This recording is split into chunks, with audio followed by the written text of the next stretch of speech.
Au 86, après vous avoir parlé le mois dernier des Bronzés, j'ai décidé pour quelques mois de m'attarder sur les 4 films, enfin 4 films du moins, de la troupe du Splendide. Les Bronzés, déjà fait, Les Bronzés font du ski, Le Père Noël est une ordure et Papy fait de la résistance, même si ce dernier n'est pas considéré à part entière comme un film des Splendides. Mais on verra pourquoi lorsque je ferai cette vidéo.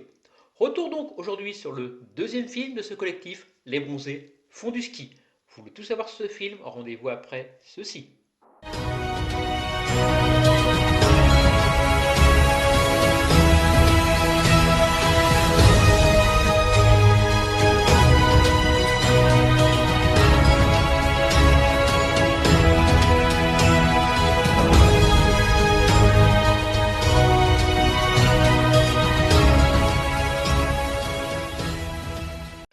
Un an après le succès des Bronzés, le producteur Yves Rousset-Roy rappelle à la troupe du Splendide qu'il s'était engagé à lui écrire 3 films.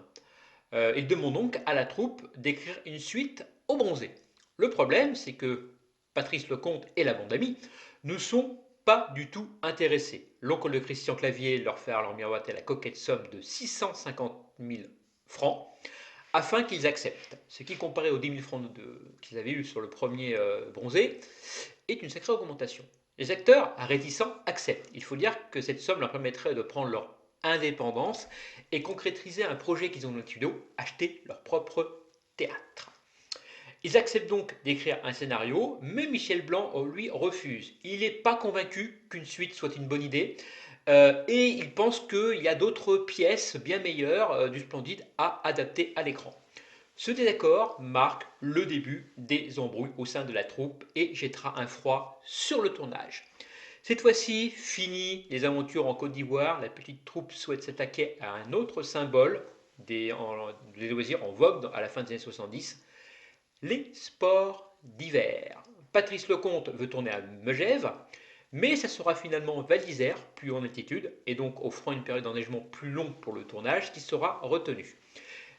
Mais de peur que la station soit tournée en dérision, la municipalité snob l'équipe de tournage, ce qui leur rendra bien d'ailleurs parce que jamais la station de Val d'Isère ne sera citée dans le film. Ça arrêtera comme ça de faire de la pub gratos. Il faut dire que l'ambiance n'est pas GG sur le tournage, entre la troupe qui envoie Michel Blanc pour son refus de participer au projet et Dominique Lavanant qui est mis de côté par la troupe, et ben l'influence est vraiment très glaciale et c'était pas dû à la neige. Les premiers rushs du film font 130 minutes.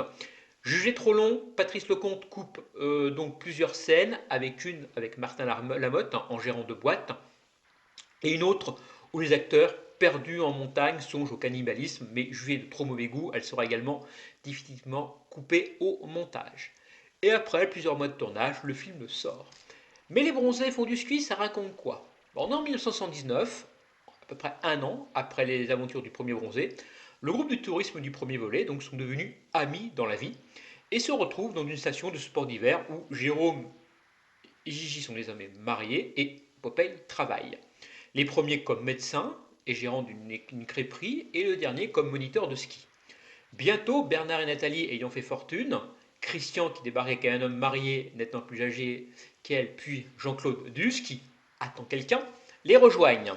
Bref, tout ce beau monde a décidé de se détendre une semaine au sport d'hiver. Alors, est-ce que cette suite est meilleure que le premier? Eh bien, oui. Là où le premier film était une catastrophe niveau cinéma, avec des gags n'ayant aucun fil rouge, cette fois-ci, Patrice Lecomte et la troupe du Splendide ont travaillé en coopération. Ce qui fait que l'histoire se tient, que les gags s'enchaînent, mais cette fois-ci de façon cohérente. Les jeunes acteurs débutant en 1978 ont désormais confiance en eux et ont clairement pris en maturité sur ce film. Même si la réalisation reste fonctionnelle et sans génie, elle sert efficacement le film. On peut toujours reprocher un scénario maigre, mais la construction est bien meilleure et au final, la comédie atteint parfaitement son but, faire rire.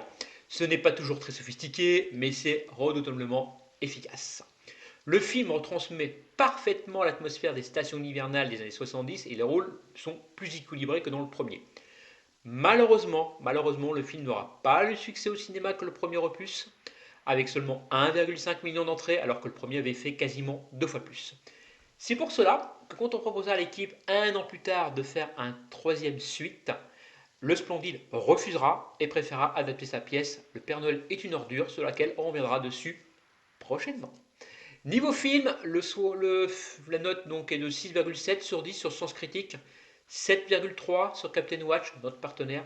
Quant à moi, eh bien ça sera un bon 8 sur 10, car même si le film est bien meilleur que le premier, je comprends pourquoi le film n'a pas plu à sa sortie. Premièrement, comme je vous l'avais expliqué dans le mois dernier, la troupe tire à boulet rouge sur le système très mercantile mis en place par le Club Med à l'époque dans Les Bronzés.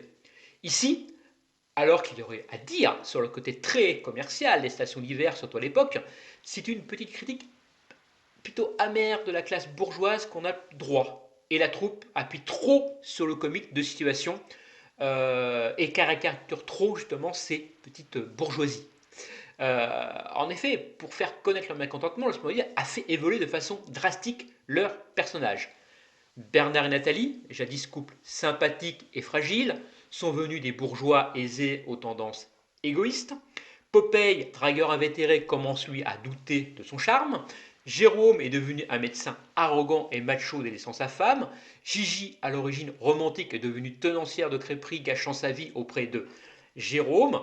Bref, ce sont, désolé de le dire, de véritables connards. Seul Jean-Claude, encore plus malchanceux qu'avant, reste attachant. Mais c'est ça qui est fort dans le film, c'est monter la vraie face de ce groupe d'amis qui, une fois revenus en France, montrent leur vrai visage. Mais l'humour de situation qui avait si bien marqué dans Les Bronzés ne faisait visiblement plus rire à l'époque. Vous le verrez dans mon retour sur leur troisième film, je ne vais pas vous spolier.